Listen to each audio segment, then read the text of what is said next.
Y bueno, nos quedamos en los antónimos. Los antónimos son un poquito, ¿cómo podemos decirlo? Como no tan prolíficos en nuestra escritura porque difícilmente vamos a escribir cosas que signifiquen lo opuesto, pero sí nos sirven mucho tenerlos en cuenta, saber qué son, saber cómo funcionan, saber cuáles están comúnmente relacionados para así nosotros ampliar nuestro pensamiento y desarrollar habilidades lingüísticas que nos enriquezcan el vocabulario. Por eso es importante conocer de los antónimos. Ahora vamos a ver la antonimia, que es la relación de oposición entre dos palabras a nivel de significados. Al igual que como lo vimos con los sinónimos, los antónimos van a ir en el nivel semántico, en el nivel de los significados. Entonces, tenemos que tener bien en cuenta que, digamos, va a ser un poco complicado esto de anteponer ciertas palabras contra otras. ¿Por qué? Porque es muy sencillo si nosotros tenemos, no sé, por ejemplo, alto y bajo, es muy fácil porque es una relación de oposición directa. Pero si tenemos que buscar el antónimo para algo como, no sé, barco, ¿cómo podemos saber cuál es el antónimo de un barco? Pues alguien podría decir avión, ok, el barco va por mar, el avión va por aire. Pero ¿por qué no poner barco a autobús, por ejemplo? Ambos se desarrollan en medios distintos. Esto va a ser lo que nos va a permitir que nuestro pensamiento lingüístico se agilice, que se mejore y con esto vamos a ampliar nosotros nuestro vocabulario. ¿Por qué? Porque nosotros vamos a tener que pensar a qué nivel y en relación a qué vamos a oponer nuestras palabras una con la otra. No solamente tiene que ver que los significados sean opuestos, sino qué tan opuestos pueden ser estos significados. Eso lo vamos a ir viendo un poquito más a profundidad más adelante, como conforme vayamos dando los ejemplos. Igual en la presentación que yo les mando, ahí van a venir varios ejemplos, van a venir varias explicaciones al respecto, que a lo mejor los van a poder ayudar a entender y comprender un poquito mejor todo esto de la relación de antonimia. Es muy fácil muchas veces identificar los antónimos porque son los que nosotros estamos más acostumbrados a ver. Digamos chaparro y alto, gordo y flaco, blanco y negro, rugoso y liso, frío y caliente. Todos estos son antónimos que podemos identificar sin ningún problema. Pero yo les pregunto, si por ejemplo yo les pidiera un antónimo de computadora, ¿qué tendríamos que ver nosotros para poderle dar para poder encontrar una palabra que se oponga en relación de significados a una computadora?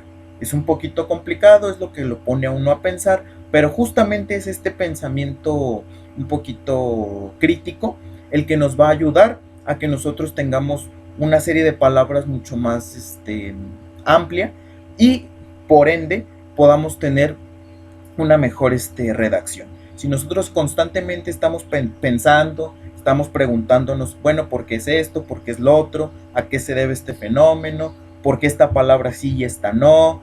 ¿En relación a qué voy a contraponer una palabra con la otra? Todas estas preguntas que nos podemos llegar a hacer nos van a hacer a nosotros unas personas mucho más, con un pensamiento crítico mucho más desarrollado. Si nosotros tenemos este pensamiento crítico desarrollado, podremos comprender mejor el lenguaje y vamos a poder empezar a manipularlo de una mejor manera también. Entonces, ya dijimos, antonimia es la relación de oposición de significados a nivel semántico y van a ser tres principalmente: contraste, exclusión y oposición. Digamos, para explicar rápidamente cada uno, contraste es ver una palabra en relación a otra como la misma relación de oposición lo dice, pero como la misma palabra nos lo dice también, contrastándolo. ¿Qué es esto? ¿Qué es lo otro? Porque esto es diferente a lo que tenemos acá. Digamos, vamos a poner por un ejemplo muy burdo, un Max Steel es contrastante con una Barbie, por ejemplo.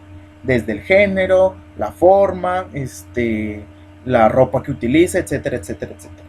Luego el de exclusión, que por ejemplo vamos a tener blanco y negro, que blanco se va a poner a negro en relación de diferencia, pero ahí va también a estar excluyendo al verde, al azul, al amarillo, al rojo, al anaranjado, a todos estos los va a excluir. ¿Por qué? Porque la relación únicamente se da en esos dos sentidos, en el sentido de la exclusión. Y por otra parte, la de oposición, que va a ser, por ejemplo, tener toro y tener vaca. Van a ser opuestos en relación al género, pero también con una palabra que los va a distinguir el uno del otro. Vamos a poner algunos ejemplos, igual en la presentación que tienen, ahí van a venir otros ejemplos para que quede un poquito más claro todo esto. Luego, como ya dijimos, el hecho de nosotros conocer los antónimos de las palabras nos va a enriquecer el vocabulario. ¿Y qué va a pasar por consiguiente cuando nuestro vocabulario sea más rico?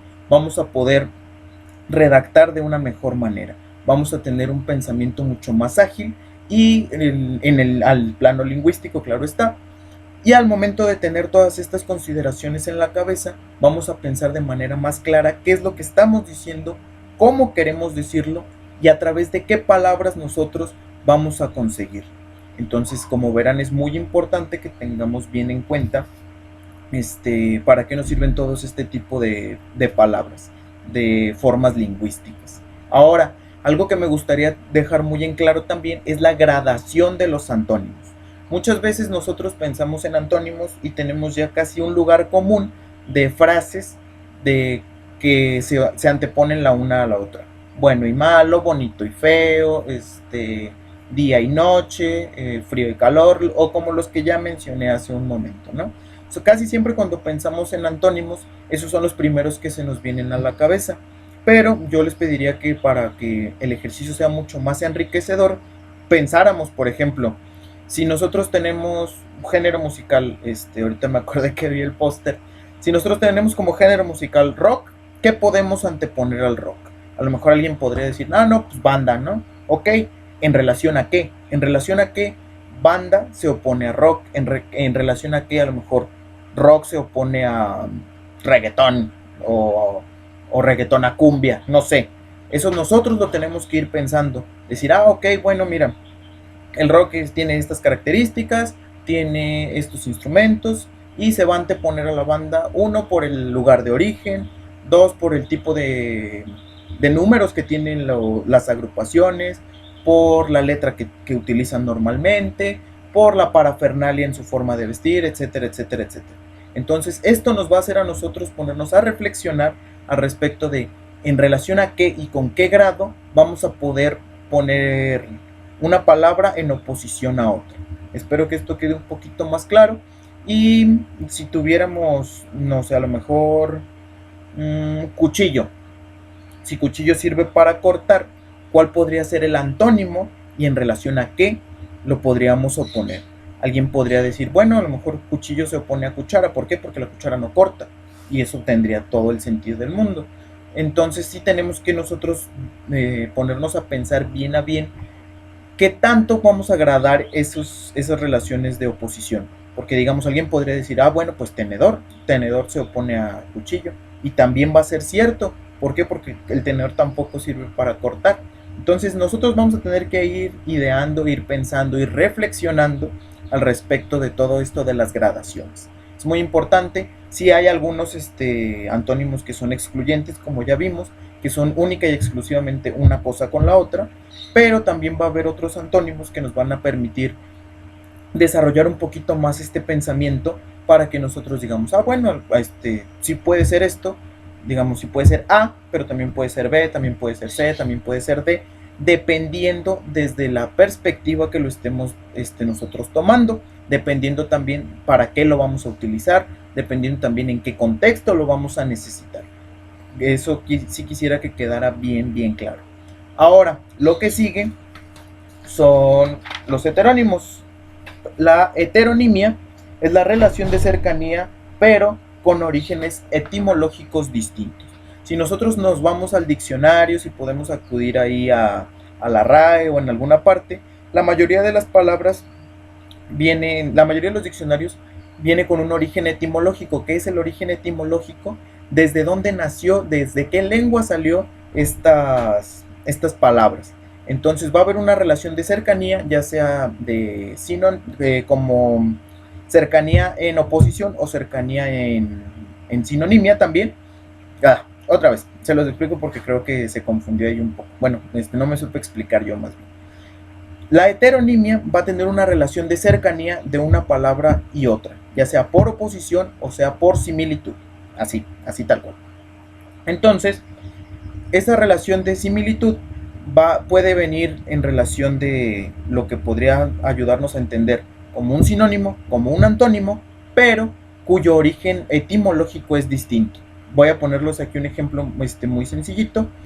Yegua y caballo tiene una relación de cercanía por oposición, digamos, la yegua es del femenino, el caballo es el masculino.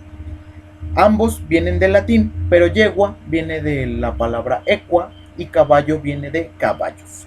Entonces, sí hay una relación de cercanía entre sí, pero sus orígenes etimológicos son distintos. Entonces, ya para terminar esta partecita del video, vamos a poner como digamos, vamos a recapitular un poco lo que hemos visto en este videito. Sinónimos, palabras que tienen un significado similar y que pueden sustituir a otra para evitar las reiteraciones. Antónimos, palabras que son contrarias entre sí y que vamos a tener gradadas en cierto sentido. Unas por oposición, otras por exclusión, etcétera, etcétera, etcétera. Y heterónimos, que son palabras con relación entre sí, ya sea por oposición o por similitud, pero que vienen desde orígenes etimológicos distintos. Ahí ya ustedes, si se ponen a buscar heterónimos, van a encontrar que no hay muchos, pero la mayoría tienen que ver con el género.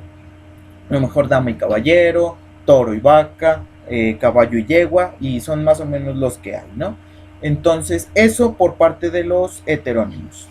Y hay otro que es el heterónimo. Ay, Dios, lo siento. Ahí está. El heterónimo en la literatura.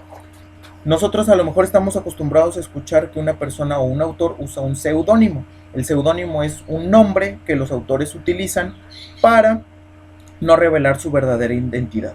Bueno, pues el heterónimo es algo similar, pero mucho más complejo, porque algunos de los escritores utilizan heterónimos para que cada parte de su obra sea de manera distinta en un registro lingüístico específico.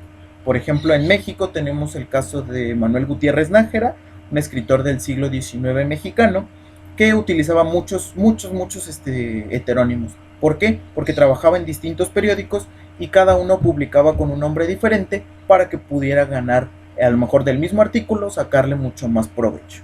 Ahora, no solamente va por ahí, cada uno de sus heterónimos que él utilizaba iba en relación con lo que él escribía. Digamos, tenía al Duque Hop, que era como el heterónimo más famoso de Gutiérrez Nájera. Tenía a Frufru, que era el que se encargaba de escribir sobre notas de sociedad y todo esto. El cura de Jalatatlián, que era el que se encargaba de tocar los temas religiosos. Tenía a Omega, que él se encargaba de relatar los temas de la modernidad. Tenía... ¿quién es el otro? Nemo también es otro, Puck, y así. Tiene muchísimos heterónimos porque escribía en varios periódicos al mismo tiempo. Entonces, cada uno de sus heterónimos va a tener un registro lingüístico específico y va a tratar temas similares. Eso por parte de los heterónimos en literatura. Ya casi acabamos nuestra sesión. Solamente me gustaría decirles así en 2 minutitos lo último de lo último.